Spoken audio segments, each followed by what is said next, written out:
I want to make sure that by the end of this video, you have some practical advice and some tools that you can start implementing into your own singing to help improve your pitch.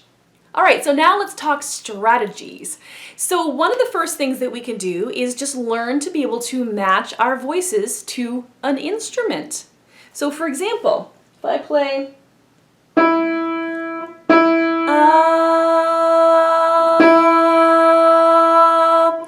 my voice is, it's almost as though my voice is sort of in harmony with that note. I play it really loudly.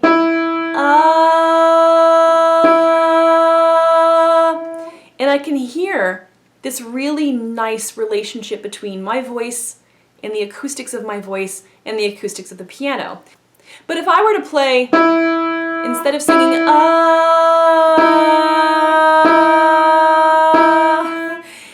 you can hear that my voice is no longer in this really nice relationship with the note on the piano. And there's almost a clashing that's going on between the acoustics of my voice and the acoustics of the instrument. Now, one interesting thing that I have noticed with certain singers is that they don't tune quite as easily, just because of their own natural timbre, to certain instruments. So for some singers, they may actually find that their voices sort of blend better with, let's say, a guitar. And so if your voice blends better with a guitar than a piano, or especially if you have like an electronic keyboard, it's really hard to use an electronic instrument, to be honest with you. And that's because all of the resonance frequencies of that particular instrument are simulated, and they don't really come that close to matching the sound of the human voice. And so it's really hard for some people to hear how their voices are supposed to blend with these instruments. So that brings me to another tip that we can use, and that is basically matching our voices instead to other singers. Some people do not do as well matching to instruments, at least not early on when they're struggling more with pitch. So if you find a singer whose voice is maybe a little bit similar to yours in terms of the vocal weight and the timbre, you may find it a lot easier to sort of be able to learn how to match pitch. And it might be a really good idea not only to meet with a singing teacher to help you with this, or a fellow singer, but you may also wish to consider joining an amateur choir, in which there's not a lot of pressure for you to be a perfect singer, but having somebody next to you singing the same part and being able to blend with that individual's voice may be a really, really good exercise for you to learn to be able to listen and to blend a little bit more effectively, and also to be able to do so in relationship to all of the other parts that are being sung. Which then brings me to another really, really useful tool. So I talked a little bit about my other student, and one of the things that we learned to be able to help her get around her, we'll say, musical dyslexia, was to have her visualize the music. And so her boyfriend is a musician, and he was able to very quickly score the music for her, the songs that we were working on. And so she was able to see them written out on the page, and she was able to see that directionality of the pitch, and she was able to see the distances between the notes, the intervals, and that visual component for her was very, very helpful. And so we also had her adding this tactile component. So we tried to tackle this challenge from multiple directions. It was a multi-sensory approach. So with the tactile aspect, she was now physically touching the instrument, the piano, in this case the keyboard, and she was then able to also visualize the distances between the piano keys, the keyboard keys, and be able to feel that sort of with her hands, if that makes sense. And combining that with the visual aspect of it really helped her significantly. Yes, she still has the challenges. Yes, it takes a lot of work for her, but being able to hear the notes and to see them more clearly and to have the music right there and to be actively involved in the music making process was very, very important for her, for reshaping how her brains and sort of rewiring it a little bit, so to speak. And that's why I think it's really, really important for singers to learn to be able to accompany themselves, even just very basic chords, as they're practicing their music. Not necessarily for performance, but just to be able to work through the pieces that they're working on.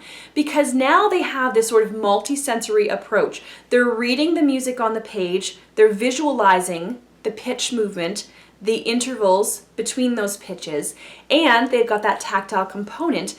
Plus now, when they're playing chords, they get to hear the pitch of the melody in relation to the other notes in the chord. And that's very important. Sometimes singers go off pitch because they actually start to follow other notes within the chord that are harmonic with the pitch that they're trying to sing, but they're not exactly the right pitch. I actually worked with a young student once. She was 11 years old. This is when I first started teaching. And she wasn't actually out of key when she was singing, but she was always singing these harmony parts unintentionally, completely unintentionally. So I think when I played chords for her, that kind of threw her off a little bit, and her brain and her voice just naturally gravitated toward certain notes within that chord. And sometimes this happens with singers. I know this actually used to happen with me a lot. In the key of G, I swear I have this issue, some sort of cognitive issue, some sort of musical dyslexia when it comes to the key of G on an acoustic guitar, which is funny because it's a really common key and it's a very important key. So I used to struggle to be able to find my starting pitch when we had this acoustic intro on the guitar in the key of G. And I had difficulties picking out which pitch I was supposed to be singing in relation to all of the pitches that I was hearing in those chords. Now, another tip for improving pitch would basically be to slow things down.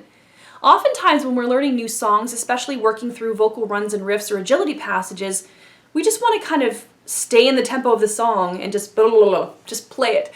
But if we're having a little bit of difficulties with our pitch, then singing that quickly is just going to keep reinforcing the problems with the pitch.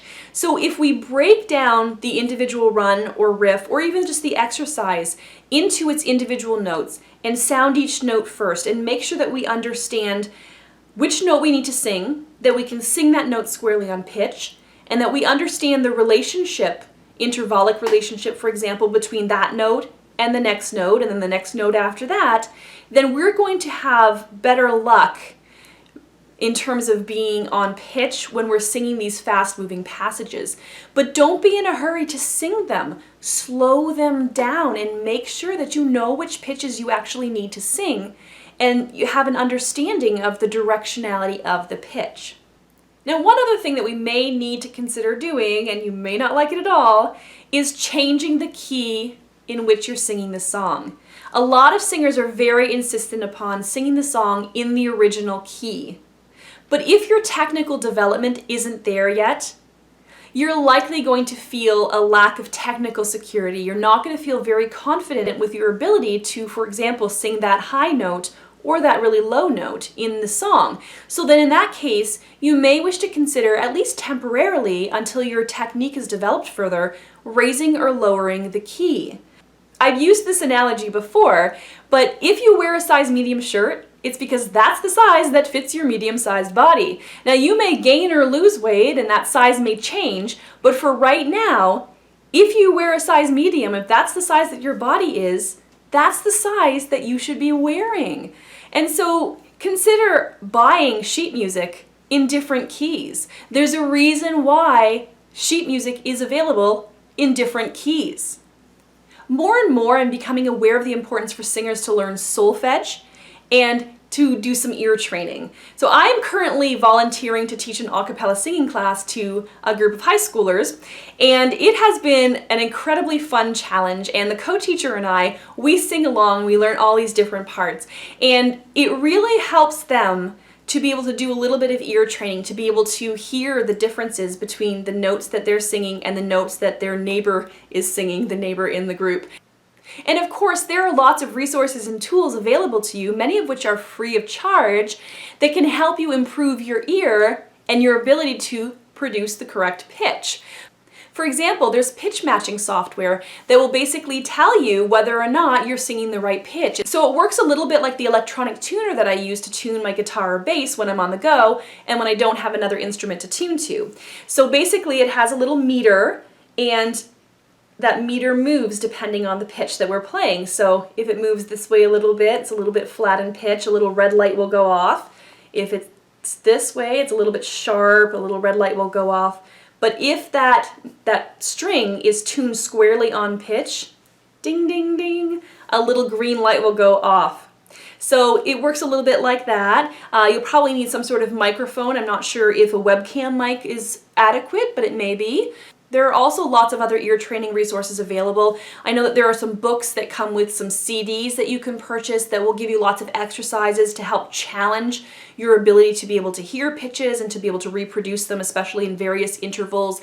And the exercises and the melodies become increasingly long and complex, and those would be really, really great for really challenging your ability to sing on pitch. And so the last suggestion that I have is to learn to be able to tune your formants. And this is a really, really hard one, and I can't really get into that in this video, and I know I will eventually do a video on tuning formants. I own a version of the Voce Vista voice analysis software, but there is similar software available online for free that will help to give you a spectrographic analysis of your voice's resonance. So basically, it will show you where your formants lie in terms of frequencies and also the harmonics and that sort of relationship between the two of them. The only thing that it won't tell you, though, is how to be able to change those formant frequencies to help them align more closely with those harmonic frequencies, to be able to give those harmonics an acoustic boost, an energy boost, and to be able to help you find the nice intrinsic pitch of all those vowels. And so that's really where a deeper understanding of formant tuning becomes necessary, so that you can understand which changes to which part of the vocal tract will produce which changes to which formants in which direction. And that's something that I will try to get into at a later time. I hope this video was informative and gives you some practical tools that you can use to help improve your pitch and your ability to learn song melodies. Please let me know how you do with these tools. Let me know also if there are other questions that you have related to learning to be able to sing better on pitch, and I will be more than happy to record a second video on this topic. In the meantime, please click the thumbs up button to let me know that you appreciated the content of this video, and also take a moment to subscribe to this channel so that you'll receive notifications every time I post new videos. And please, if you like this video and you think that it will be practical and helpful for your singing friends, please share it. Thank you so much for watching.